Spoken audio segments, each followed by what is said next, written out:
Hello students, welcome to you CR International School online classes. Students, how are you?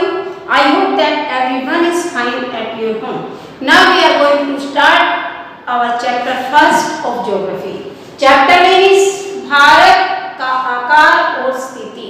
Bharat का आकार क्या है? आज हम इसके बारे में पढ़ेंगे. कितनी उसकी लंबाई है, कितनी उसकी चौड़ाई है, कितनी उसका अक्षांशीय विस्तार है और कितना उसका देशांतरीय विस्तार है. उसके बाद हम भारत की विश्व में क्या स्थिति है. भारत विश्व के 7 बड़े देशों में 7वें नंबर पर काउंट होता है. अगर विशाल देशों में काउंट हो रहा है, भारत का 7वां नंबर आता है विश्व में विशालता के आधार पर, बड़े के आधार पर सबसे बड़ा देश है रूस और 7वें नंबर पर हमारे भारत का स्थान है. इससे भारत से 6 बड़े देश हैं. अब भारत में कहाँ पर स्थित है? सबसे पहले हमें इसकी स्थिति का ज्ञान होना जरूरी है कि भारत कहाँ पर स्थित है. तो भारत उत्तरी गोलार्ध में स्थित है. क्लियर? कहाँ पर स्थित है भारत? उत्तरी गोलार्ध में. भारत का जो अक्षांशीय विस्तार है, सबसे पहले हम इसके विस्तार के बारे में जानेंगे. इसकी लोकेशन क्या है? भारत का जो अक्षांशीय विस्तार है, ये वाला खड़े वाला जो अक्षांशीय विस्तार है, जो सीधी लाइन जा रही है, ये 37 डिग्री 6 मिनट उत्तर से लेकर 8 डिग्री 4 मिनट उत्तर तक है.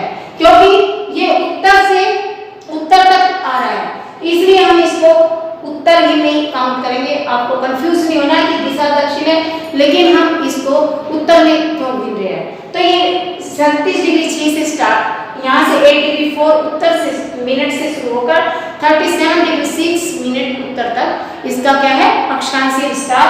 कौन सा?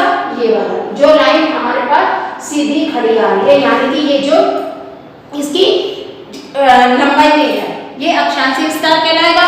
और इसकी जो लंबाई है इस अक्षांशीय विस्तार की, यहाँ ऊपर से लेकर नीचे दक्षिण तक 3240 किलोमीटर है. क्लियर? जो ये लंबाई में आ रहा है, इसका विस्तार है 3240 किलोमीटर. और जो हमारे पास ये ऐसे यहाँ गुजरात से होकर अरुणाचल प्रदेश तक ये जा रहा है, तो ये कौन सा है? इसका देशांतरीय विस्तार. देशांतरीय विस्तार 68 डिग्री 7 मिनट पूर्व से शुरू होकर 97 डिग्री यहाँ से शुरू होगा, ये असम से, यहाँ से पूर्व से 97 डिग्री 25 मिनट पूर्व से स्टार्ट होकर 68 डिग्री 7 मिनट पूर्व तक इसका देशांतरीय विस्तार है. आप अगर कंफ्यूज होते हैं कि कौन सा अक्षांश कौन सा देशांतर है, तो आप उसकी एक लाइन, एक माइंड में एक डायग्राम बना लीजिए कि जो तिरछा जा रहा है ये देशांतरीय विस्तार है, और जो सीधा आ रहा है ये इसका अक्षांशीय विस्तार है. अक्षांशीय विस्तार मैंने यहाँ पर नोट कर दिया, आप लिख लेना. 8 डिग्री 4 मिनट उत्तर से लेकर 37 डिग्री 6 मिनट उत्तर तक है.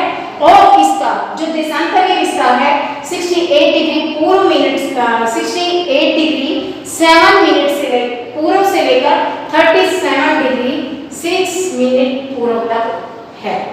इतना क्लियर? उसके बाद हम आगे चलते हैं. सबसे पहले आपको दिशाओं का ज्ञान तो होगा ही. ये कौन सी दिशा है? पूर्व. ये कौन सी दिशा है? पश्चिम. ये कौन सी दिशा है? उत्तर. और ये कौन सी दिशा है? दक्षिण. आप इतना तो आप 6th क्लास से पढ़ते आ रहे हो और सभी को आता होगा. नहीं भी आया तो मैंने रिवाइज करवा दी. अब एक चीज जो सोचने की, वो क्या कि जो ये दिशा है ये उत्तर है और ये पूर्व है, तो यहाँ से यहाँ तक जो भी हमारी दिशा बोली जाएगी वो दोनों को जोड़कर बोली जाएगी. उत्तर पूर्व कह लो या पूर्व उत्तर कह लो. इसी तरह से हम इस एरिया से इस एरिया को बोलेंगे पूर्व दक्षिण, और यहाँ से उत्तर पश्चिम और यहाँ से पश्चिम दक्षिण.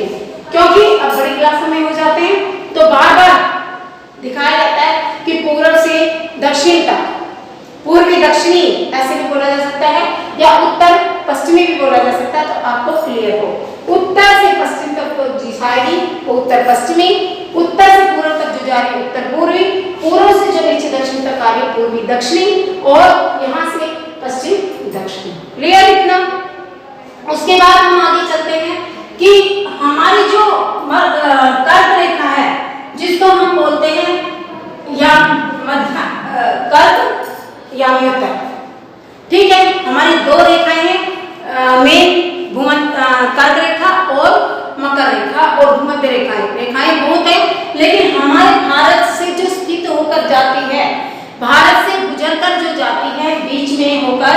ये हमारे देश के को दो हिस्सों में बांटती है।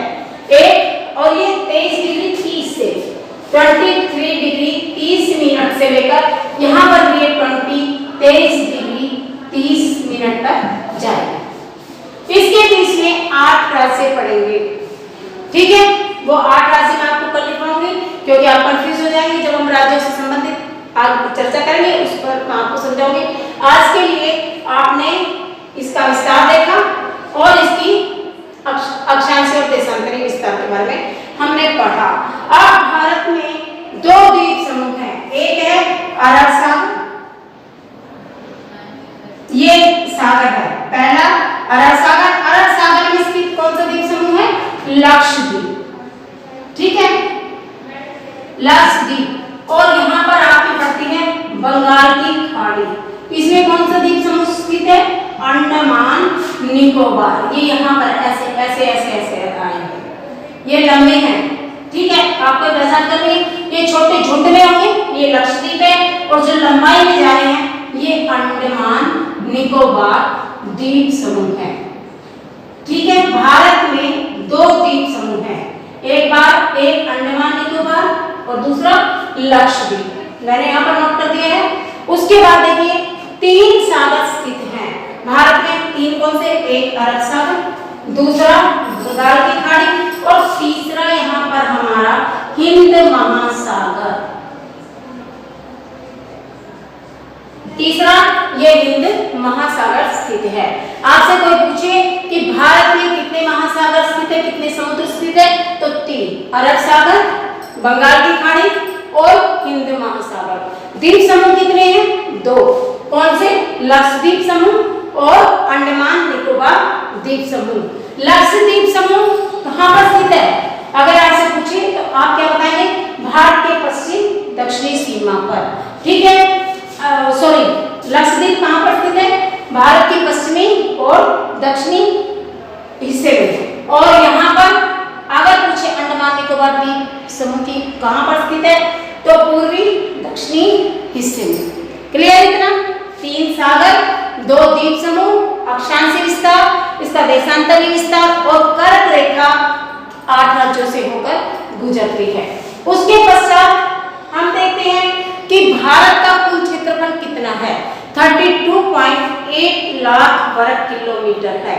अगर हम मिलियन में गिनेंगे तो हम क्या बोलेंगे इसको? 3.28 वर्ग किलोमीटर, ठीक है। मिलियन में गिनेंगे तो आपको 3 के बाद पॉइंट लगाना है। 3.28, मोस्टली बच्चे इसको गलत करते हैं, इसलिए इस कंफ्यूजन को आप दूर कीजिए। अगर आप लाख में लिखते हैं तो 32.8, अगर मिलियन में लिखते हैं 3.28 मिलियन वर्ग किलोमीटर। ये तो है हमारे भारत का क्षेत्रफल, भूभाग का। और अगर हम विश्व के हिसाब से इसके क्षेत्रफल को देखें कि भारत को कितना भूभाग मिला हुआ है, तो 2.42 वर्ग किलोमीटर। अगर हम विश्व के हिसाब से इसकी भूमि को देखें तो पूरे विश्व में भारत का जो भूभाग है विश्व की दृष्टि से 2.42% है, ठीक है। और इसकी जो तटीय रेखा की लंबाई है वो हमारी है, इसकी कुल स्थल तटीय रेखा की जो लंबाई है वो 7,516.6 किलोमीटर है। तटीय रेखा किसे कहेंगे? जो हम सागर के किनारे किनारे पर, ये है तटीय रेखा। ये तटीय रेखा जो सागर के किनारे किनारे से जो रेखा आई हुई है वो तटीय रेखा कहलाती है। इस रेखा की पूरे की जो लंबाई है, लेंथ है, वो 75 से 16.16 किलोमीटर है। और जो हमारी उत्तर पश्चिमी सीमाएं हैं वो इधर, ये उत्तर, ये पश्चिम। इससे भूभाग की जो सीमाएं हैं 2 देशों के साथ लगती हैं, पाकिस्तान और अफगानिस्तान। इस साइड पश्चिम की तरफ अगर कोई आपसे पूछता है, आप लोकेशन को देखते हैं तो आपको पता होना चाहिए कि भारत के भूभाग के साथ सटती हुई सीमाएं पश्चिम दिशा में पाकिस्तान और अफगानिस्तान। इधर कौन सी है? नेपाल और चाइना।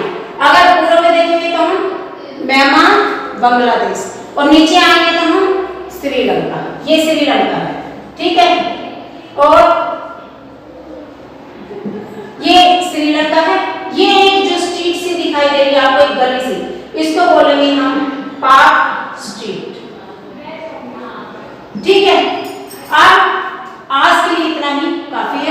तो आप कंफ्यूज हो जाएंगे। बाकी बचा का जो भी पार्ट है वो कल करेंगे। आज एक बार दोबारा रिपीटेशन करते हैं। अक्षांशीय विस्तार कितना है? 36 डिग्री 6 उत्तर से लेकर 8 डिग्री 4 उत्तर। देशांतरीय विस्तार 68 डिग्री 68 डिग्री मिनट पूर्व से लेकर 97 डिग्री मिनट 25 मिनट पूर्व तक है। जो इसके अक्षांशीय विस्तार है 3214 किलोमीटर है। ज्यादा वाला जो 3 की काउंटिंग में आ रहा है 3214 ये है अक्षांशीय। जो 2 की में आ रहा है 2933 किलोमीटर ये आपका देशांतरीय विस्तार है। जो इसकी स्थल भाग की जो क्षेत्रफल है हमारे पास वो 32.8 लाख वर्ग किलोमीटर है। अगर हम विश्व की दृष्टि से देखते हैं तो 2.42% हिस्सा भारत को भूभाग का मिला है। ये इसकी तटीय रेखा की लंबाई है जो 7516.6 किलोमीटर है। 3 सागर हैं, अरब सागर, बंगाल की खाड़ी, हिंद महासागर। 2 द्वीप समूह है, अंडमान निकोबार द्वीप समूह जो कि ऐसे खड़ा है लंबाई वाला ऐसे आ रहे हैं ये जो लंबाई है। और जो झुंड सा है एक जगह पर ही ये लक्षद्वीप है, ये अरब सागर में स्थित है। ठीक है, आज के लिए इतना ही काफी है। इससे अगले टॉपिक को हम कल करेंगे। जितना मैंने लिखा है आपके नोटबुक में विद मैप पेस्ट होना चाहिए, आप मैप भर लेंगे। ये अक्षांशीय विस्तार का, देशांतरीय विस्तार का, इसकी तटीय रेखा की लंबाई भी आपने भरनी है। जितना आज क्लास में काम हुआ वो आपके नोटबुक में होना चाहिए। इस अपनी एनसीईआरटी की बुक की हेल्प से आप इसको कंप्लीट कीजिए। Okay, thank you very much.